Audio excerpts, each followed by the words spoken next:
Sedia PP. Nah, jadi resmi don. Pria baju loreng oranye minta iuran ke pengusaha barang bekas. Viral seorang pria berbaju loreng oranye melakukan pungli. Ia mengaku berasal dari salah satu anggota OKP dari organisasi masyarakat. Bermodal baju ormasnya, ia melakukan pungli terhadap sopir truk ekspedisi di Jalan Karya, Desa Helvetia, Kecamatan Sunggal, Kabupaten Deli Serdang. Diketahui pria berbaju loreng tersebut bernama Dapot Lubis yang sering meresahkan sopir truk ekspedisi.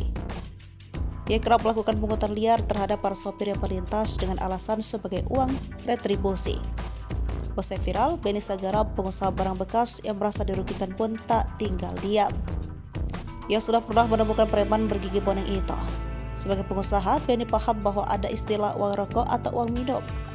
Saat itu, Benny meminta agar preman bergigi boneng ini dapat ke tempat usahanya agar tidak melakukan pungli ke sopir ekspedisi. Sebab Benny paham bahwa sopir ekspedisi ini hanya bergaji kecil. Jika terus-terusan dipungli, tentu sopir tidak punya apa-apa lagi selain uang jalan yang cukup minim.